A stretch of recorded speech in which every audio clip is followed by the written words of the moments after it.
Third Strike is turning into the forever game of the FGC. While many retro scenes are still going strong, there's no other fighter that's carrying the arcade legacy while still gaining new passionate players that are younger than the hardware the game runs on, quite like this fighter.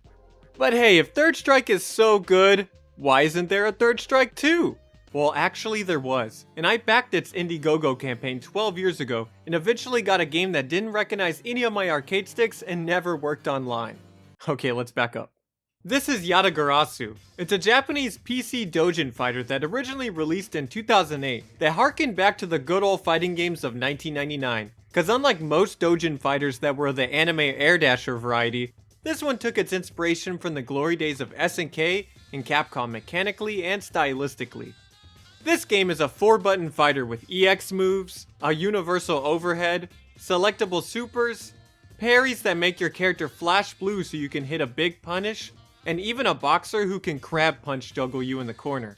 So to say it's Third Strike inspired is a bit of an understatement, honestly. But this isn't surprising at all, considering who was behind the game, as 2 of the members of the 3-man team that made up the developer of Yatagarasu, PDW Hodapin, were already figures in 2 different sides of the fighting game genre. The game design and balance was handled by a very strong Third Strike player known as Umezono, who has great tournament results dating back to over 20 years ago, with them even recently placing 25th out of 1101 at EVO 2024 for Third Strike. While all of the art and characters were handled by Stylios, who was one of the artists that worked at SNK during the KOF Nest saga, and is credited as the man behind the designs of characters like Angel.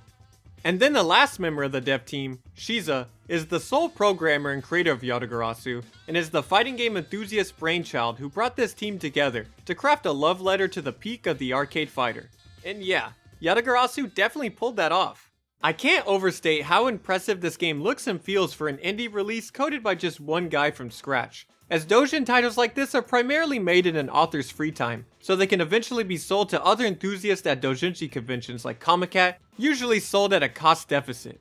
But over the course of 4 years and 7 revisions, Yatagarasu would end up having a cast of 8 characters in its final 4.3 release build at the end of 2012, with a small following in Japan pioneered by Third Strike players starting around the game, as it was mechanically similar, and it also literally featured actual Third Strike players in the game itself. A decade before Street Fighter VI would add real-life commentators into their game, Yatagarasu would feature the legendary Dudley player and eccentric commentator Kokujin, the incredible Alex player KSK, who fun fact was in the same top 8 that EVO Moment 37 took place in, and Murderface Tokido himself as commentators that would hype up the fights during rounds. It was obvious that Yatagarasu was a game for fans, made by fans. But it being a doujin PC title would limit its reach, and PDW Hodapin had much bigger aspirations for their labor of love. And this is around the time I'd first hear about Yatagarasu, in an issue of Nintendo Power of all things, as there was an article about how the publisher Nicholas, and yes it is pronounced Nicholas, I did look it up, had picked up the rights to Yatagarasu and were porting it to the 3DS, which rightfully sounds goofy, but they had just come off the success of publishing Cave Story to Nintendo consoles, so maybe this was gonna be their next big doujin success, if it ever came out. The 3DS port would be abandoned in favor of a PS4, Vita, and Xbox One port, and was renamed to The Legend of Raven, and given a King of Fighters 98 knockoff logo not too long after it was announced. And you know, putting this on actual consoles instead of the 3DS made way more sense. But here's where things also start to get kinda complicated.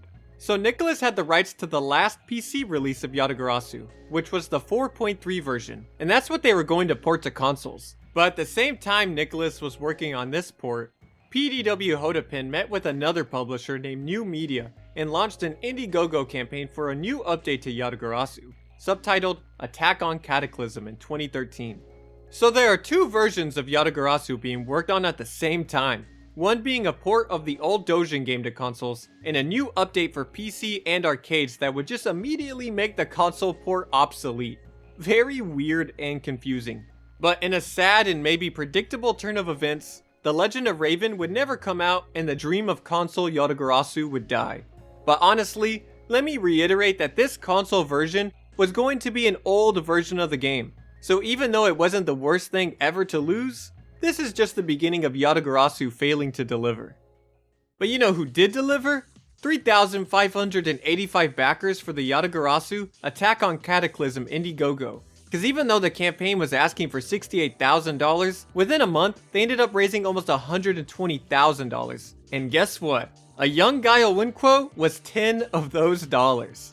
Damn, I was a broke 16-year-old. That's seriously all I could give? But nonetheless, I was there, okay? The reason for this fundraiser was to bankroll the creation of new characters, along with a localized PC Steam port and a version of the game for Nessica X Live arcade hardware for Japanese game centers. But the runaway success of the campaign meant that all of the original characters were going to get rebalanced, along with the addition of the 3 brand new characters. And some new commentators to spice up the game were being added as well, including James Chen, Ultra David, and Maximilian, dude. You know, if I had a nickel for every time James Chen was a digital commentator in a fighting game, I'd have 2 nickels. Which isn't a lot, but it's weird that it happened twice. But more importantly, the stretch goal of rollback netcode was hit, which was huge news because it meant that this game wasn't going to be dead on arrival. This is foreshadowing, by the way. I was so damn excited about this game, and was checking up on the campaign almost every day. And I even bought the old Dojin release to play so I could get ahead while absorbing any old Yatagarasu match footage I could. I really felt like we were about to get Third Strike 2 Parry Boogaloo. And that this game was going to bring back real fighting games, with sprites and no comeback mechanics. But little did I know that I would have to wait 694 days for Attack on Cataclysm to finally release on Steam on July 7th, 2015. And look, a 2-year turnaround ain't bad. Games are hard to make. But when I finally downloaded the game and realized that Attack on Cataclysm was just another revision of the Dojin game, and not technically a whole new game, I was a bit disappointed. It was using the same launcher, the same interface, the same UI, and if you try to run Attack on Cataclysm at the same time as the Dojin release, it won't let you because it says the program is already running. But we used to have to buy the new version of a fighting game like 4 different times back in the day. I'm used to title updates being small incremental upgrades. But Attack on Cataclysm was built off a hobbyist program that one single dude made that originally came out 7 years before. So it unsurprisingly felt aged on release. But I can ignore any of my maybe unrealistic expectations, as long as I could play others online with that sweet rollback netcode that was funded.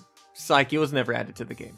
We were stuck in delay-based hell, and I was never able to play another person online on release. Which I will admit could have been my fault, even though I forwarded every port imaginable and reassembled my router just so I could be told that the connection to lobby failed. Sure, whatever. I'll just run training mode. Oh, never mind, some of my buttons on my stick aren't detected because of X input. Well, alright, I guess that's the end of my Yatagarasu journey.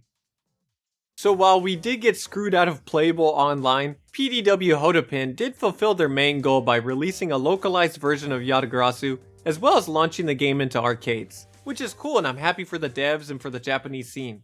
But it's hard not to feel negative about the whole ordeal when you're on the other side of the world and campaign promises weren't met. And it wasn't even just the end-game goals that didn't come to fruition. Cause I actually personally know one of the top donors for the Indiegogo, and a lot of the rewards that they donated to were kinda half-assed to say the least. One of the top rewards was an arcade stick with new dedicated artwork by Stylios created just for the top contributors, but instead they got a TE2 with basic key art from the game. They were also asked to fill out a questionnaire of what they looked like so they could be added into the game, but this ended up being for nothing, because they were just thrown in as a silhouette. Obviously something somewhere about this Indiegogo was mishandled, and I'm sure both PDW Hodapin and New Media bit off more than they could chew, and I'm not going to pretend to know what drama occurred during the creation of Attack on Cataclysm. But this is just one of many Kickstarter and Indiegogo fails that many of us bought into in the early to mid 2010s. At this point there's no reason feeling bitter, cause I'd rather the game exist than not at all. Except that it doesn't even end there, cause the publisher of Attack on Cataclysm, New Media, would eventually shut down and relinquish the rights to Attack on Cataclysm back to PDW Hodapin, which is pretty cool. But this also came with the release of a brand new Yatagarasu update called Enter the Eastward. So in 2024, almost 9 years after Attack on Cataclysm was released, this new Yatagarasu update would be released on Steam and Japanese arcades that would rebalance the game and add 3 new characters. But the game is still built on the same old foundation that the original PC Dojin release was, and surprise surprise, it still doesn't have rollback. And this isn't a free update either. You have to buy the game again.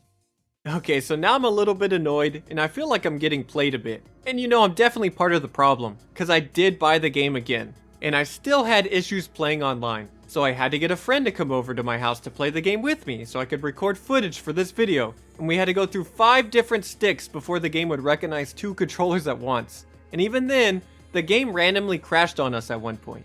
Yatagarasu, Enter the Eastward, is not a great product. But I've spent this whole video talking about everything besides the actual gameplay of Yatagarasu. And that's what makes everything about this feel so sour, because Yatagarasu is a great game. It's very thoughtfully designed with mechanics and characters that feel fantastic and creative. Yatagarasu doesn't just look the part of a 90s fighter, it plays the part, and it feels intuitive doing so. If you like Third Strike, there's a high chance you would like Yatagarasu.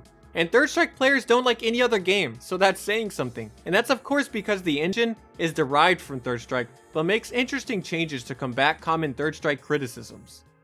So let's finally talk about Yatagarasu as a game. Even though Third Strike is in its blood, Yatagarasu is a 4-button fighter with light and heavy punches and kicks instead of the usual Capcom 6 buttons for attacks. This means most characters have a good amount of command normals, as well as access to universal moves like throw, an overhead, and an unblockable strike that can lead to a combo. Unlike something like Focus Attack though, you can easily be hit out of this, and the strike itself can be parried.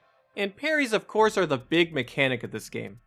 A common criticism of Third Strike is that parries are really good, and can be buffered and options selected to hell, so they cover a lot of options, and are safer than you might first realize, so it feels like you can't press buttons sometimes.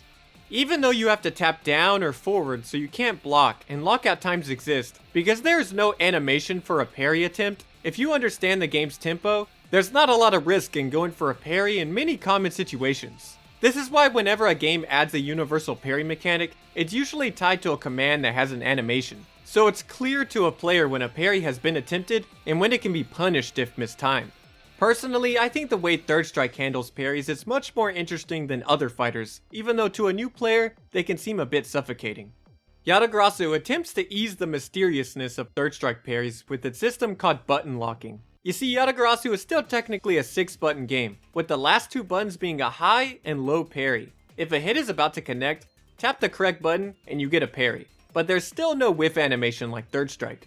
Instead, a box lights up near the health bar that indicates when a parry has been attempted. And if you mistime a parry, you are locked out of that parry for 22 frames, so you can't mash out another. And the game will actually tell you how many frames you mistime your parry by if you get hit, which is really cool. This is a huge tell for your opponent when exactly you're going for a parry, which makes learning the common parry scenarios and player habits so much more streamlined than Third Strike.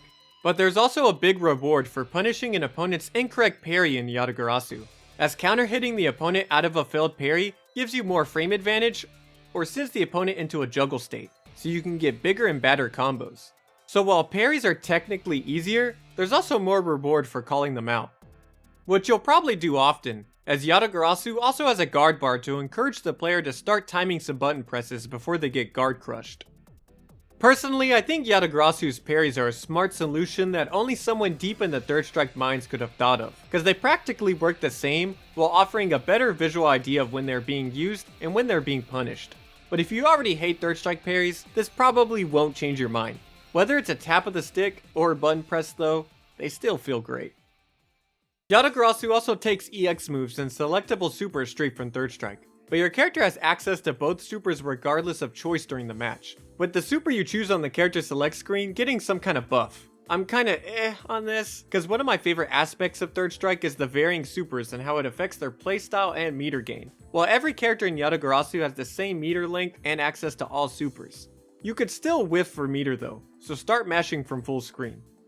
I think Yatagarasu's characters themselves are all pretty cool and memorable, even if some of them are deviations of existing fighting game characters, or slight clones of each other for the most part. Which shouldn't be a shock, because their sprite work is great, and they were designed by someone who's already made other timeless characters. The game takes place in an alternate 1920s Japan, where the government is being overthrown by a revolutionary group, and everyone is a ninja fighting other ninjas from rival ninja families. And also there's a robot with an arcade stick here for some reason? I don't know. More importantly, the cast stands out a lot because the movesets feel interesting and aren't of your typical Street Fighter flavor. If a character is an obvious mechanical homage to another character, it's going to be a Third Strike character rather than a Street Fighter 2 character, so it still ends up feeling fresh. So let's go over these characters in the order that they were added to Yatagarasu, starting with Ko and Crow, who are the Shotos of the game, so your Fireballs, Tatsus, and DPs are covered. But I find Crow to be a more interesting take on the Shoto archetype, because they have much slower Fireballs, a Tatsu that forces a juggle state, and an unblockable super, making them feel pretty fresh in a pretty standard archetype. I also love cancelling their far heavy kick into DP, it feels so good to hit. We immediately get real different with the next character though, as Hanzo is one of the most unique characters I think I've ever played in a fighting game. She's a ninja with teleport dashes, a fastball, a dive kick, and two really interesting command grabs. One of them is done with a down-up charge motion, but interestingly, it has a long buffer window, so you can do the grab on the ground, but you can also charge it, jump, and then still perform the grab in the air from the same charge. Also, the EX version doesn't need a charge at all. Very unique. Her other interesting grab is a super done with a down-up punch input, where she does a teleport dash forward that can end up behind the opponent while she grabs them. Because this motion is so unorthodox, she's able to hide it in her buttons and movement, making it a very scary and cool option. This character is very mechanically unique, but requires a specialist to make work. Then we have Juzumaru, who is a Rekka character who hits like a truck and has fun links and a super that connects from any random poke or juggle, making him a real solid character for those with strong fundamentals. Next on the roster is Hina, who is our main charge character who I thought was pretty straightforward, until I realized she's got a lot of nasty mix-ups and loop potential paired with her standard charge character essentials, like a flash kick and big dashing mid and low slashes with her katana. She also has a low slide that can be special cancelled, which is a charge character's dream. And Yatagarasu has another katana girl who switches things up completely from Hina, as she's a command run character, so you already know she has some goofy run cancel shenanigans. Shimo's a harder character to grasp, but she's got a nice cross up and a swallow swipe straight from Samurai Showdown's Ukyo. And then there's Jet, who's just Dudley, okay? But I mean that lovingly. I mean the dude literally has a move called Jet Upper, a ducking move, the crab punch, and all of the juggles. He's a lot of fun and hits so hard. And to close out the vanilla roster, we have the grappler of the game Chadha, who is basically Hugo, but maybe cooler mechanically, honestly? He's got the regular and running SPD, but he also has an air SPD, and instead of the claps, he's got a big punch and drop kick that he can juggle with. Best of all though, his super is a 720 motion that is powered up with additional 360 motions, and takes 5 360s to reach its full power, making this an 1800 degree grab. Grappler mains rejoice.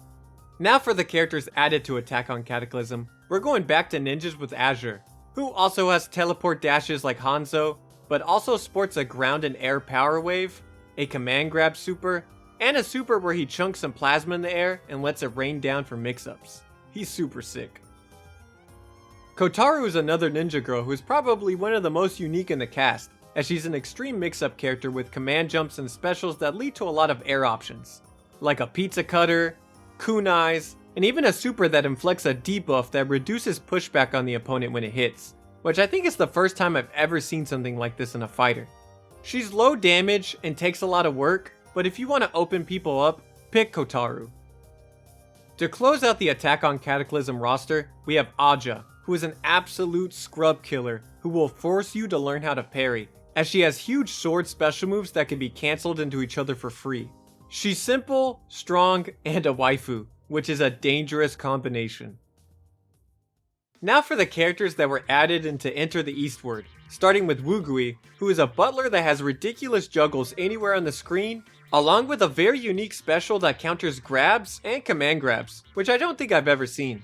Whenever he lands this grab counter, it powers up his other counter for actual strikes, which is represented by his little face going crazy at the bottom of the screen, which I think is a pretty funny visual.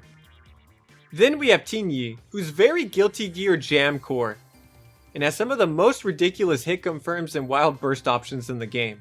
Her pressure is pretty annoying to deal with, but at least you get to see some of the coolest looking combos in the game when you get hit. And finally we have Sistan, the weird robot girl, who actually has 3 different versions to pick from with different supers. Visually and mechanically, she feels like she's from a different game because she has air chains, a Melty Blood air throw that can be comboed into, specials that charge up when held, and weird gimmicky supers. And that's because she's technically a guest character, as she's the mascot for the Fantasista Game Center in Okayama, Japan, which I hope to check out one day now because of this game. So, random, but cool. All in all, I think mechanically and visually, this is a strong roster, so Yatagarasu nails the most important part of a fighting game to me. But it's hard to ignore the broken promises and barely functioning commercial releases for the game. Yatagarasu is a passion project made by an extremely small team that obviously went through various wacky publisher complications we'll never know the full details of. But at the end of the day, it's still a product that costs money, and I can't make excuses for features that were never delivered, nonetheless a game that you have to jump through hoops to play. This is just conjecture on my part, but I believe the main goal for PDW Hodopin was to cultivate a classic style fighter for the Japanese scene, which was accomplished, because the game made it into the arcades and is still played at events like EVO Japan, with everything else kind of being an afterthought. But who knows, Yatagarasu seems to be an eternal hobbyist project for the developer Shiza, so maybe in another decade, we'll randomly get a new update to Yatagarasu that doesn't require me to forward my ports and use an old Mad Catz TE to play.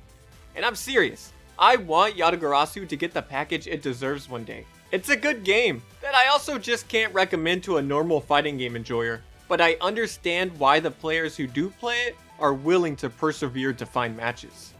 It's truly a Dojin classic that I think a lot of players would love. And I commend PDW Hodopin for creating a game that captures the beauty of the late 90s 2D fighter while expertly streamlining it at the same time. But I need it wrapped up in a box that isn't from 2008. Thanks.